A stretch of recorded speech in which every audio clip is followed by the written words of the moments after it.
thing, which came, it was the last song that I wrote for Tommy, actually came as a kind of a real breath of fresh air, because it came kind of fairly from left field too, because I wrote it as a kind of a catch for Nick Cohen, who was then a young writer and critic, rock music critic, who was a pinball fan. You know, we used to go out to Soho and play pinball, and he came to listen to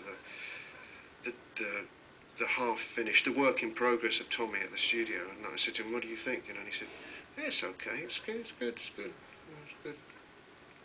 And Kit said, "Come on, Nick, are we going to get a fucking good review or not?" You know, and Nick said, "Well, I don't know, it's good, it's okay, it's good, Pete, it's good, you know." And I could see there was something wrong, and I took him out and I said, "Nick, what's the matter with it? What's the matter with it?" And he said, "Oh, it's great, it's great." He said, "It is great." He said, "I'm just a bit disappointed in a way." He said, "It seems a bit kind of sombre and kind of, you know, and a bit kind of, it's just a bit boring, you know, it's a bit boring, you know, this spiritual stuff." And I said, "Well, actually, I've just had this idea recently, and it sounds a bit crazy, but, you know, if maybe I could put some colour in it if Tommy was not only kind of deaf, dumb and blind and, you know, abused and subjected to, you know, to drug therapy and various other things, but also he just happened to play pinball and happened to become a pinball champion.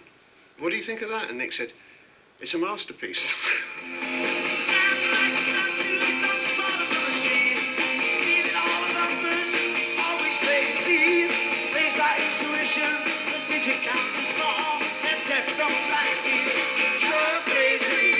It should have unhinged the work, but it actually dignified it. Very perverse, really.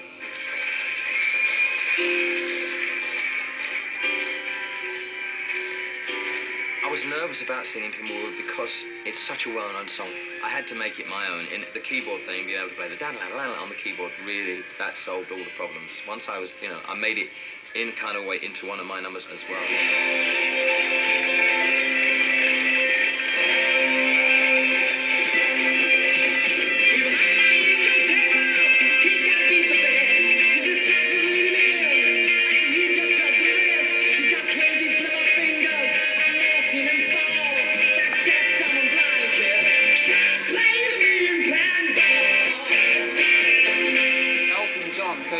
Studio for the recording with his own group, and I don't think the Who were about. And although they mime on the stage, and Keith Moon bashes the drums, and they're all crashing away, they weren't actually playing, I don't think. I was terrified of Ken Russell, and with good reason. He was just one of these people you didn't argue with, and, you know, the scene with the boots and being up that high made me very nervous. Because I was just strapped in, my legs were just strapped in with kind of like ordinary leather straps. And if I'd have fallen, it would have broken my leg without question.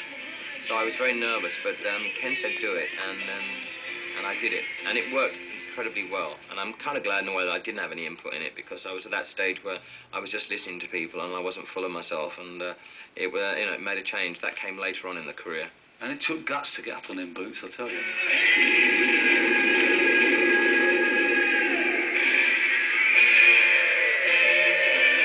Pinball Wizard's probably one of the, you know, 5, you know, greatest rock and roll songs of all time. So, you know, it was somewhat intimidating, you know, thinking about staging it.